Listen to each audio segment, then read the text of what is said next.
ಪಾಪ ದಲಿತರ ಉದ್ಧಾರ ಆಗ್ತಾರೆ.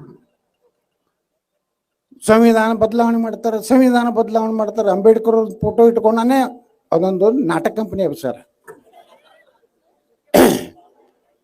ಅಂದ್ರೆ ಸಂವಿಧಾನದಲ್ಲಿ ಬರೀ ಒಂದೇ ಮನೆಯವರು ಎಲ್ಲರೂ ಅಕ್ಕ ಮಗ ಎಲ್ಲರೂ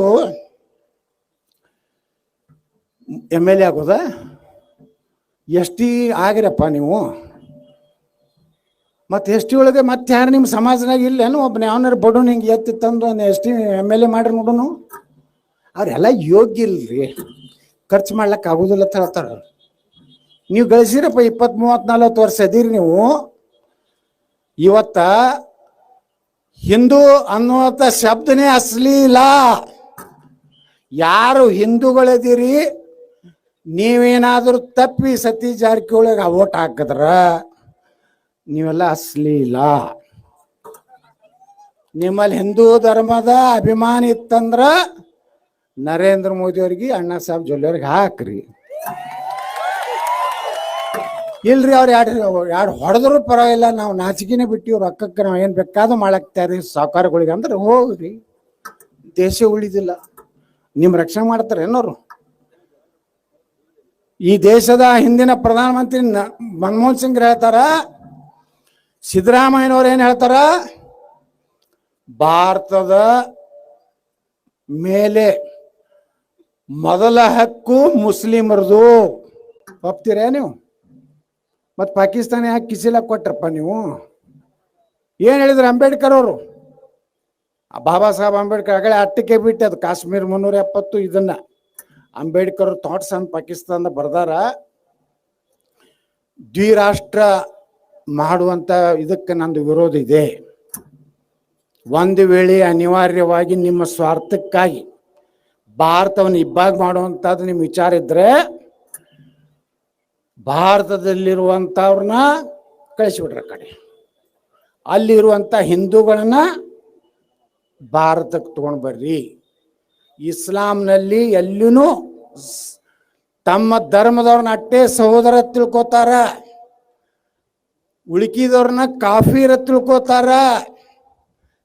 ನಿಮ್ದವ್ರ ಧರ್ಮದ ವಿಚಾರ ಬತ್ತಂದ್ರ ದೇಶ ನೋಡುವುದಿಲ್ಲ. ಇದು ಅಂಬೇಡ್ಕರ್ ಅವ್ರು ಹೇಳಿದ್ದು, ಬಸನಗೌಡ ಪಾಟೀಲ್ ಅಲ್ಲ ಅಥವಾ ನರೇಂದ್ರ ಮೋದಿ ಅವರಲ್ಲ. ದೇಶ ನೋಡುವುದಿಲ್ಲ, ಅವರು ಅವ್ರ ಧರ್ಮ ನೋಡ್ತಾರೆ. ಅವ್ರ ದೇಶಕ್ಕೆ ಎಂದೂ ನಿಷ್ಠೆ ಇರುವುದಿಲ್ಲ. ಇದು ಯಾರು ಹೇಳಿದ್ರು? ಅಂಬೇಡ್ಕರ್ ಅವ್ರ ಬಗ್ಗೆ ಫೋಟೋ ಹಿಂದೆ ಹಾಕೊಂಡು ಸ್ಮಶಾನದಾಗ ಅಡ್ಡಾಡ್ತಾರಲ್ಲ, ಅಡ್ಡಾಡ್ದು ಈಗ ಯಾಕೆ ಸ್ಮಶಾನದಾಗ ಅಡ್ಡಾಡಲಾಗಿರಪ್ಪ? ಗುಡಿ, ದುರ್ಗವನ ಗುಡಿ, ದ್ಯಾಮನ ಗುಡಿ, ಹಿಂಗೆ ಹೋಗಿ ನಮಸ್ಕಾರ ಮಾಡ್ತಾರೆ, ಹಿಂಗೆ ಮಾಡೋದು. ಅವಾಗ ಕಾರು ಪೂಜೆಯನ್ನು ಸ್ಮಶಾನದಲ್ಲಿ ಮಾಡಿದರು, ಮೂಢನಂಬಿಕೆಯನ್ನ ತೆಗೆದು ಹಾಕಿದರು.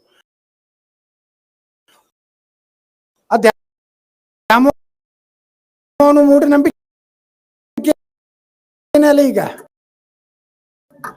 ದ್ಯಾಮೋ ಯಾಕ ನಿಮ್ಮ ಊರು ಲಕ್ಷ್ಮಿ ಯಾಕೆ ನೆನಪಾದ ಬನ್ನಿ. ಅವ್ರು ಹೇಳ್ತಾರೆ ಮುಂದೆ, ನಾ ಇಸ್ಲಾಂ ಯಾಕಲಿಲ್ಲ, ಕ್ರಿಶ್ಚಿಯನ್ ಯಾಕೆ ಆಗ್ಲಿಲ್ಲ, ಅದಕ್ಕೆ ಉದಾಹರಣೆ ಕೊಡ್ತಾರೆ ಅಂಬೇಡ್ಕರ್ ಅವರು. ಇಸ್ಲಾಂ ನಾನು ಸ್ವೀಕಾರ ಮಾಡ, ಹೈದರಾಬಾದ್ ನಿಜಾಮ್ ಕರೆಸ್ತಾನ ಇದಕ್ಕೆ ಹೈದರಾಬಾದಕ್ಕೆ ಬಾಬಾ ಸಾಹೇಬ್ ಅಂಬೇಡ್ಕರ್ ಅವ್ರನ್ನ, ನಮ್ಮ ಧರ್ಮಕ್ಕೆ ಸೇರಿಬಿಡು, ಅರ್ಧ ನನ್ನ ಆಸ್ತಿ ಕೊಟ್ಬಿಡ್ತೀನಿ ಅಂತ. ಅವಾಗ ಬಾಬಾ ಸಾಹೇಬ್ ಅಂಬೇಡ್ಕರ್ ಹೇಳ್ತಾರ, ನಾ ಅರ್ಧ ಆಸ್ತಿ ತಗೊಂಡು ನಾ ಶ್ರೀಮಂತ ಆಗ್ಬೋದು, ನನ್ನ ಕುಟುಂಬ ಉದ್ಧಾರ ಆಗ್ಬೋದು, ಆದ್ರೆ ಸಾವಿರಾರು ವರ್ಷಗಳಿಂದ ಅಸ್ಪೃಶ್ಯತೆ ವ್ಯವಸ್ಥೆಯಲ್ಲಿ ನೊಂದಂಥ ಜನರಿಗೆ ನಾ ಏನು ಉತ್ತರ ಹೇಳಬೇಕು, ನನ್ನ ಆತ್ಮ ಒಪ್ಪುದಿಲ್ಲ ಅಂತೇಳಿ ಅವ್ರು ಇಸ್ಲಾಂ ಸ್ವೀಕಾರ ಮಾಡಲಿಲ್ಲ, ಕ್ರಿಶ್ಚಿಯನ್ ಸ್ವೀಕಾರ ಮಾಡಲಿಲ್ಲ, ಸಿಖ್ ಧರ್ಮ ಸ್ವೀಕಾರ ಮಾಡಲಿಲ್ಲ. ಅವ್ರ ಕೊನೆಗೆ 1956 ನಾಗ್ಪುರದಾಗ ಏನು ಹೇಳ್ತಾರೆ, ಭಾರತೀಯ ಸಂಸ್ಕೃತಿಗೆ ಯಾವುದೇ ಅಪಾಯ ಆಗದಂತ ಬೌದ್ಧ ಧರ್ಮವನ್ನ ನಾನು ಇವತ್ತು ಸೇರ್ತಾ ಇದ್ದೀನಿ ಅಂತ ಡಿಕ್ಲೇರ್ ಮಾಡ್ತಾರೆ. ಇದನ್ನ ಯಾರೂ ಹೇಳೇ ಇಲ್ಲ. ಅವ್ರ ಅಂತ್ಯಕ್ರಿಯೆಗೆ ಜಾಗ ಕೊಡ್ಲಿಲ್ಲ. ಅವ್ರ ಕಾರ್ ಮಾಡಿ 5,000 ರೂಪಾಯಿ ಕಾರ್ ಮಾಡಿ ಅವರು ಚೌಪಾಟಿಗೆ ತಂದು ಹಾಕಿದ್ರು. ಅವ್ರಿಗೆ ಭಾರತ ರತ್ನ ಕೊಡಿ, ಎಲ್ಲಾನು ಈಗ ಈರಣ್ಣ ಕಡ್ಯಾಡಿ ಅವ್ರು ಹೇಳಿದ್ರು. ಬಂಧುಗಳೇ, ಯಾವ ಅಂಬೇಡ್ಕರ್ ಅವರು ಹೇಳಿದಂಥದ್ದನ್ನೇ ಇವತ್ತು ನಾವು ಕೇಳಕತ್ತೀವಿ. ನೀವು ಅಂಬೇಡ್ಕರ್ ಅವರ ಹಾದಿಯಲ್ಲಿ ನಡಿಲಕತ್ತೀರೇನು? ನೀವು ಅಂಬೇಡ್ಕರ್ ಅವ್ರ ಹೆಸರು ಹೇಳಿ ಅವರೇ ಹೇಳ್ಯಾರ. ಅಂಬೇಡ್ಕರ್ ಅವರು ಒಂದು ಕಾಲು ಹೆಂಗೆ ಬರ್ತದ, ಈ ಸಂವಿಧಾನದ ನೆಪ ಮಾಡಿ ನಮ್ಮ ಜನಾಂಗದಲ್ಲಿ ಕೆಲವೊಂದು ಶ್ರೀಮಂತರಾಗಿ ಅವರು ಬಂಡವಾಳಶಾಹಿಯಾಗಿ ನಮ್ಮ ಜನಾಂಗವನ್ನೇ ತುಳಿತಾರತ್ತ. ಇದು ಸತ್ಯ ಆಗ್ಲಕತ್ತದ. ಇವರೆಲ್ಲ ಶ್ರೀಮಂತರಾದ್ರು, ಸಾವುಕಾರಾದ್ರು, ಬಡವರಿಗೆ ಏನಾರು ಬಿಟ್ಕೊಡ್ತಾರ? ಈ ರೀತಿ ಪರಿಸ್ಥಿತಿಯಲ್ಲಿ ಇವತ್ತು ನಮ್ಮ ಹೆಣ್ಮಕ್ಳು